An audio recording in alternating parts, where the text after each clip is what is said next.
Þá höldum við áfram. Í Esekíeli 28. kafla, ég að taka hérna saman upp hnotskur aðdragandann að því að Kristur þarf að koma og sækja fólkið sitt. Í 28. kaflanum sagt frá því meðal annars að forystu engillinn á himni gerði uppreisn gegn Guði. Þar segir í versi 15 og áfram: þú varst óaðfinnanlegur í breytni þinni frá þeim degi þú var skapaður, þar til yfirsjón fannst hjá þér. Þarna verið að segja frá hvernig deilan mikla hófst milli Guðs og hins illa. Lúsifer var ekki kallað Satan þarna, ekki fyrir eftir að hann gerði uppreisn og laug upp á Guð og fékk, að því virðist, samkvæmt því sem að Opinberunarbókin 12. kafli gefur til kynna, að þriðjungur allra engla himinsins fylgdu honum að málum. En þar segir: fyrir þína miklu verslun. Hér verða mikið að áróðri, að telja fólk eða engla á sitt band. Þetta var það sem að óvinnurinn byrjaði að gera á himnum, að ljúga upp á Guð.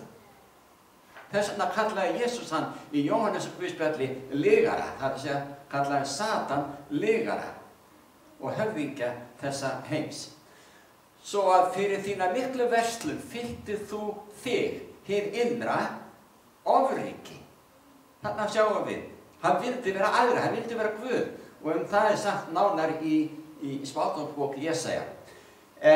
Og þannig syngaði Lúsifer, þá segir: þá óhelgaði ég þig og rak þig burt af goðafjallinu. Þetta íverustaður Guðs.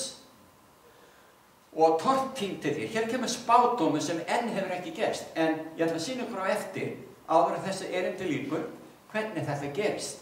Að Satan verður útrýmt.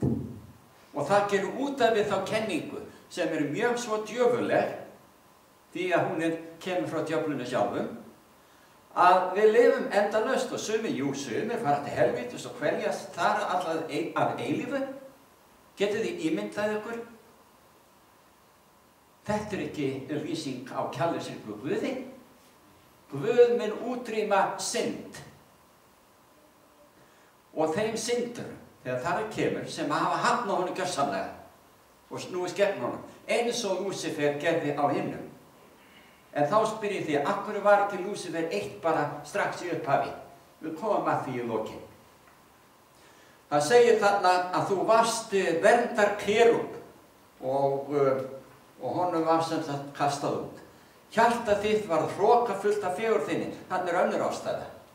Þú gjörður speki þína engu vegna viðhafnarljóma þíns.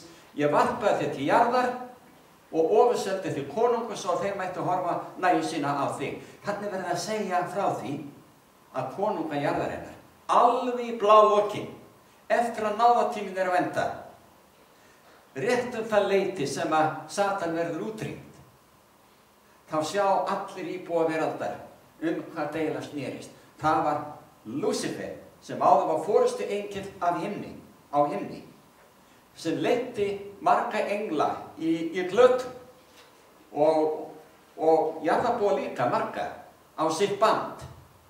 Og nú komið að algjöru uppgjöri, einmitt því sem fólk hefur oft kvartað yfir, af hverju gerði Guð þetta ekki strax?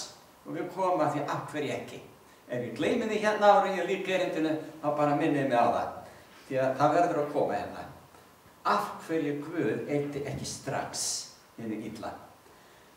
Svo að, já, Satan hann var hrokafullur af fegurð sinni, þú gerir speki þína engu, vegna viðhafnarljóma þíns. Ég varpaði þig til jarðar, ofurseldi þig konungum, svo þeir mættu horfa nægju sína á þig. Undir lokin. Ok? Svo höldum við áfram í 18. versi. Áfram svona spádómur það að Satan mun eiga sér sinn síðasta dag og aldrei lifa meir. Hann segir þarna með hinum mörgu misgjörðu þínum, með hinni óráðvöndu kaupverslun þinni, vanhelgaði þú helgidóma þína, sem meðan það var á himni. Þá lét ég, og nú þetta spádómur, þá lét ég eld brjótast út frá þér, hann eyddi þér og ég gjörði þig að ösku á jörðinni í sína allra en sáu því. Augljóslega þetta spádómur sem ekki enn hefur ræst, því að Satan enn við líði. og vondir menn eru erfið líði og syndin ríkir allstaðar á jörðu. Nema nú er hann kominn, nú verður bundinn endir á hann. Svo segir í 19. versi: allir þeir meðal þjóðanna þekktu þig voru agndofa yfir þér, þú fórst vonverulega og ert eilíflega horfinn. Hér spádómurinn, tortímingu Satans og allra vondu englana sem fylgdu honum að málum.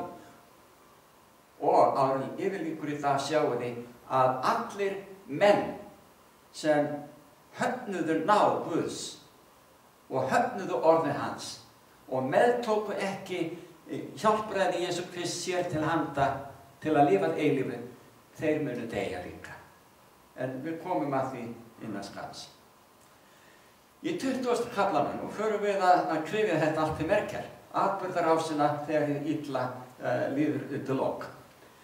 Í 20. kafla Åpenbarunarbókarinnar lesum við frá 1. versi: nú sá ég, þetta er Jóhannes sem að lýsa því sem hann sá. Nú sá ég engil stíga niður af himni, hann hélt á lykli undir djúpsins og stóru fjötri í hendi sér. Þið sjáu, þetta er ekki Satan, þetta er voldur engil sem Guð sendir til að binda Satan. Takið nú eftir, annað vers, að hann tók drekann, þann gamla höggorm sem er djöfull og Satan, og batt hann 1000 ár. Er þetta að hafa þetta skýrara?